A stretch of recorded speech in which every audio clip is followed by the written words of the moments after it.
ดังที่เอต้าบอกไว้ว่าหนุ่มๆจะมาสปีชในหัวข้อในคอนเซปต์ของปีนี้คือ the next level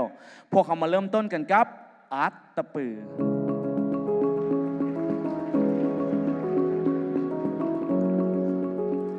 การที่น้องในเขามายืนอยู่ในหอบ18คนนี่มันนี่คือความภาคภูมิใจสูงสุด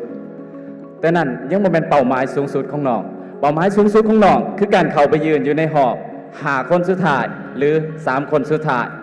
แล้วก็เพื่อสร้างความภาคภูมิใจให้ตนเองครอบครัวและทุกๆคนที่เสียน้องจะเฮ็ดมันด้วยความมุ่งมั่นและตั้งใจน้องจะเฮ็ดมันได้ด้วยบ่ให้กำลังใจผู้ชายคนนี้ในค่ำคืนวันที่2มื้อไฟนอลแล้วพบกันขอขอบใจปอแก้ว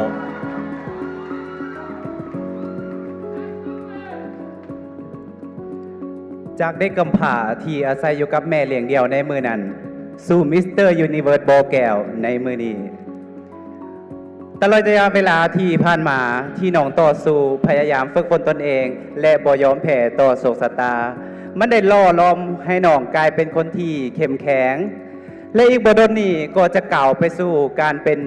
The Winner Mr. Universe ลาว 2025 เพื่อที่จะให้ตามเป้าหมายในการช่วยเหลือสังคมและเป็นแบบอย่างที่ดีให้กับวัยหนุ่มเพื่อที่จะให้เขาเจ้าได้ก้าวข้ามขีดจำกัดของตนเองเพื่อที่จะไปหอดเป้าหมายที่ตั้งไว้คือกับที่น้องเฮ็ดได้ในมือนี้ขอขอบใจบอลิคำไซ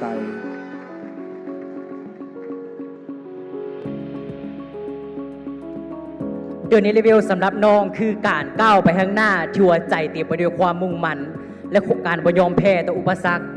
คือการเฮียนหู้ที่บ่มีมือสิ้นสุดบ่ว่าเขาจะอยู่ระดับไหนในชีวิตก็ตามสิ่งสำคัญคืออย่าหยุดที่จะพัฒนาตัวเองใส่ความรู้ความสามารถของตัวเองให้ผลประโยชน์กับทุกคนอยู่เสมอและพร้อมก้าวไปข้างหน้าโดยที่บ่ทิมไปไว้ทางหลังเพราะความสำเร็จที่แท้จริงคือการร่วมมือกันสร้างอนาคตที่สดใสและมื้อนี้น้องก็พร้อมแล้วที่จะใส่เวทีอันทรงเกียรติแห่งนี้เพื่อเป็นแห่งบันดาลใจกับทุกคนเจ้าจงเชื่อมั่นในตัวเองกล้าก้าวผ่านขีดจำกัดและกล้าลงมือตามความฝันของตัวเองก็จะก้าวไปสู่ระดับที่สูงขึ้นและก้าวสู่ความสำเร็จที่ยิ่งใหญ่ใดขอขอบใจจำปาสัก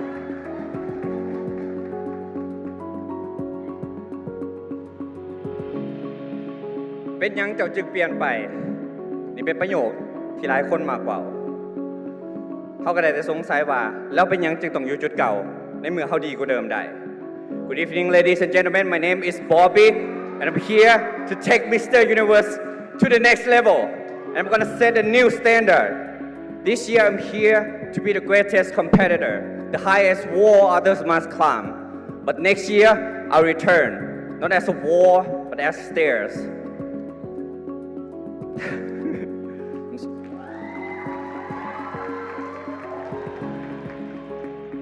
not as a wall but as a stair, helping others rise and goes beyond. As the saying goes by, we rise by lifting others.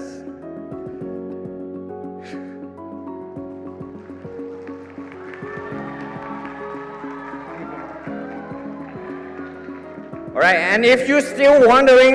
what the next level is, I am the next level. ขอขอบใจ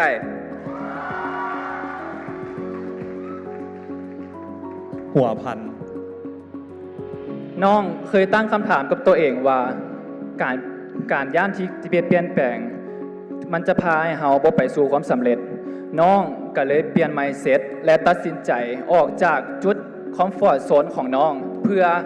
เฮ็ดสิ่งที่ท้าทายที่สุดในชีวิตของน้องเพราะน้องเชื่อว่าชีวิตของเราก็คือเกมที่ต้องต่อสู้เพื่อชัยชนะอันยิ่งใหญ่So today, I challenge you, don't waste to the ready.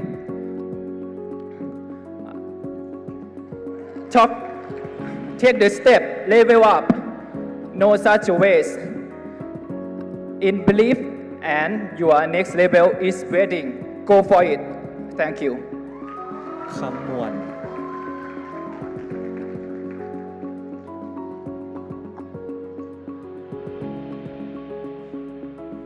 เข็มเสื้อว่าทุกคนอยู่ในนี้มีความฝันเบิดสุคนเข็มก็มีความฝันคือกัน เมื่อเขามีความฝันแล้วเขามีเป้าหมายแล้ว จงตามหามันให้เจอ และลงมือเฮ็ดมันให้สุด และที่สำคัญอย่าเอาคำคิดเห็นหรือคำเว้าจากปากคนอื่นมาตัดสินว่าตัวเฮาเสียดมันบ่ได้จงมั่นใจในตัวเองผลสิออกมาเป็นยังไงก็ตาม จงให้เกียรติตัวเอง และสิ่งที่สำคัญเข็มอยากบอกคนกำลังที่ท้ออยู่ว่าคนที่เขาชนะเขาบ่แม่นคนที่บ่เคยล้มเหลวแต่เขาคือคนที่บ่เคยล้มเลิกในสิ่งที่เขาเฮ็ดขอขอบใจ หลวงน้ำชา เดอะเวกเนื้อเวลของน้องคือการพุ่งทะยานให้ไกลที่สุดขอบฟ้าบ่แมนเพื่อหนีออกจากโลกใบนี้แต่เพื่อเป็นการเฮียนหู้พัฒนาเพื่อมาเปลี่ยนแปลงให้โลกใบนี้ดีขึ้นกว่าเก่าน้องเปรียบตัวเองคือนักบินอวกาศที่กล้าเสี่ยงเพื่อให้พบดาวดวงใหม่อนาคตใหม่น้องเชื่อว่าน้องคนเดียวบ่สามารถเปลี่ยนได้ทางจักรวาลแต่น้องเชื่อว่าน้องสามารถเป็นประกายไฟน้อยๆในการพัฒนาและจุดเริ่มต้นอันยิ่งใหญ่ขอขอบใจ หลวงพ่อบาง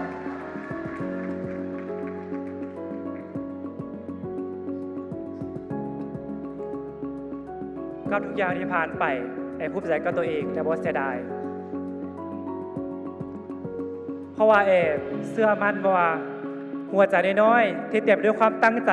ร้อยมักจะมีสิ่งดีๆตอบแทนเราเสมอและเลเวลอัพต่อไปในชีวิตของเมื่อคิดจะเห็นอย่างให้ลงมือทันทีอย่าท่าเวลาที่เหมาะสมเพราะตอนนี้เหมาะสมแล้วและจงมีความฝันและใส่ชีวิตโดยมีเป้าหมายเพราะชีวิตที่บ่มีเป้าหมายก็คือเรือที่แลนที่บ่มีทิศทางขอขอบใจ อุดมไซ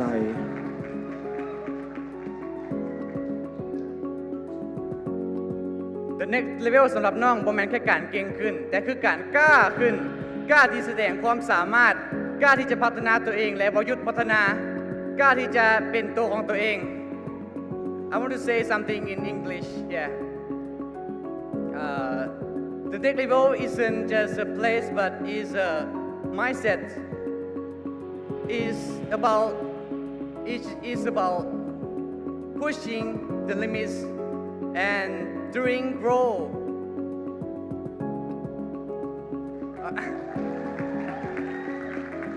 doing to grow and is a shadow every challenge is chance to rise every challenge is chance to rise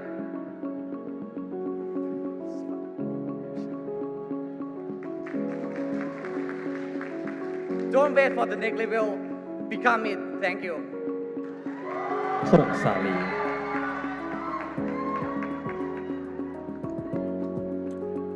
หลายคนในที่นี้อาจจะเคยผ่านเวลาที่สงสัยในตัวเอง เคยรู้สึกว่าเป็นอย่างเฮาจึงยังไปบ่ฮอดจุดที่เฮาฝันน้องก็เป็นคนหนึ่งที่เคยรู้สึกแบบนั้นน้องเคยเฮ็ดผิดพลาดหลายอย่างทุกความผิดพลาดนั้นน้องได้เรียนรู้และน้องได้ลุกขึ้นทุกครั้งมันแม่นการก้าวไปสู่ the next level ของน้องถ้าเจ้ากำลังฟังอยู่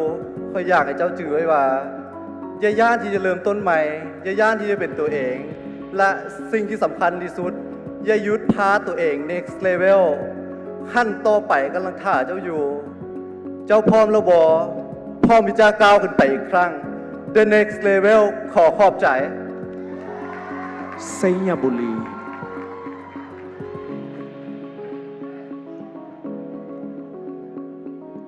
เมื่อมิตรที่น้องในการเข้ามาในวิธีนี้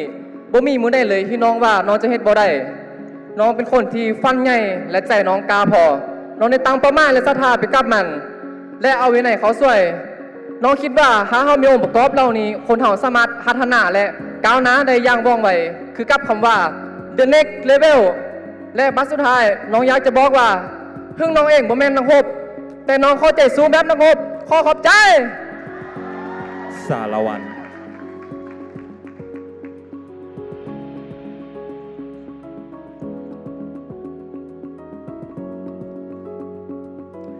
น้องเชื่อว่าชีวิตคือการก้าวไปข้างหน้า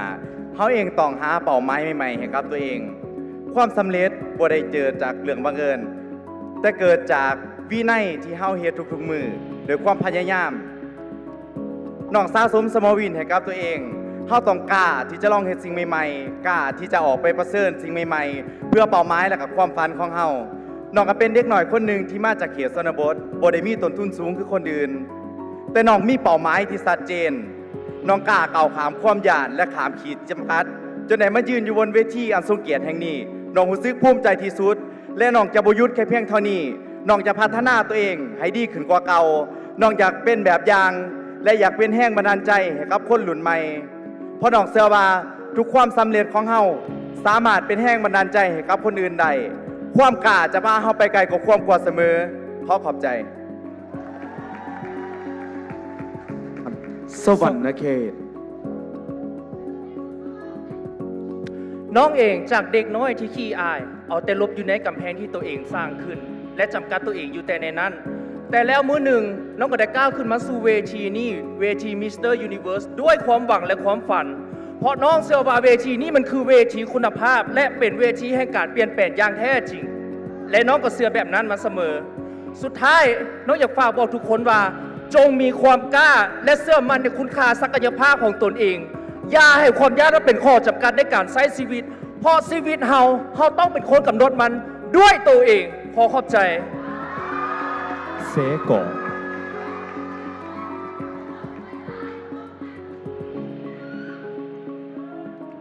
คอยมองจะได้ยินดุนเอื่อยดุนอายที่ได้ตำแหน่งไปแล้วเขาจะบอกว่าชีวิตของเขาเปลี่ยนไปตลอดกาลและมือนี้คอยได้ทาข้ามพิสูจน์นั้นเลยลงมือเหตุที่เห็นมือแรกที่คอยเขามาออดิชั่นเลยผ่านเขาไป1 ใน 18 คนและมือนี้เขาเห็นการเปลี่ยนแปลงของตัวเองคือการกำไรชีวิตใหม่อยากบอกว่าทุกสิ่งที่เขาเฮ็ดมันเต็มไปด้วยความหวังความมุ่งมั่นและแห่งศรัทธาและเชื่อว่ามันสามารถเป็นแห่งบันดาลใจให้กับผู้คนใดอย่าลืมว่าชีวิตของเฮากำหนดเองความฝันบ่เคยมีวันหมดอายุ Do whatever you want to do Let your future thank you and don't wait for the perfect time Your perfect time is not tomorrow next week or next month but your perfect time is today and now Let your future self thank you who you are today to make something happen and the next day will start with you thank you ขอบใจหลายนครหลวงเวียงจันทร์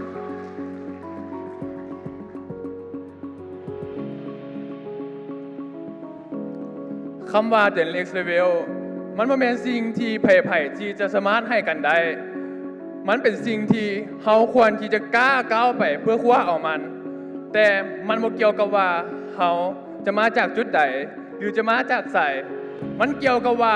เฮาจะกล้าก้าวไปข้างหน้าก้าวไปหาจุดสิ่งที่ดีๆและมื้อนี้น้องได้มาอยู่ที่นี้เพื่อก้าวไปข้างหน้าเพื่อพัฒนาตัวเองและเป็นตัวเองในเวอร์ชันที่ดีที่สุด That's my next level thank you เวียงจันทร์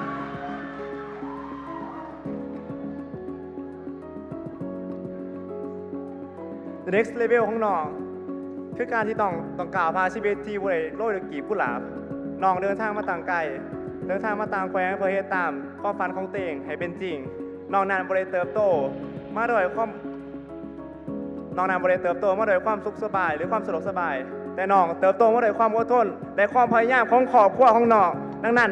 มันจึงเป็นเหตุผลให้น้องได้ก้าวขาขึ้นมาอยู่ในจุดนี้เพื่อเฮ็ดความฝันของตัวเองให้เป็นจริงเพราะว่าอุปสรรคจะเป็นแนวใดน้องจะเก็บมันมาเป็นบทเรียนโกงังแย่ต้นกาไม่เหนื่อยคงเศร้าเนี้ยวมวยเหนื่อยบ่วนคงเศร้าเนี้ยวมวยเหนื่อยเกลื่อยแอมแซ่ไว้มวยเหนื่อยกับน่ะไซสมบูรณ์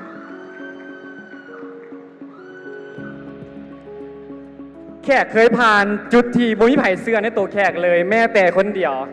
ชีวิตช่วงนั้นถึกดับฝันไปเลยแต่เมื่อคิดได้แขกก็เริ่มมีความกล้าที่จะเชื่อในตัวเองหลายขึ้นความเชื่อแบบที่บ่มีเงื่อนไขเขาเชื่อแบบสุดใจมันได้นำพาชีวิตแขกพัฒนาไปอย่างก้าวกระโดดสำหรับไผที่กำลังสู้อยู่คนเดียวแค่จะขอเป็นคนหนึ่งที่จะเชื่อว่าเจ้าเองก็มีความสามารถเฮามาลุยไปน้ำกันขอขอบใจ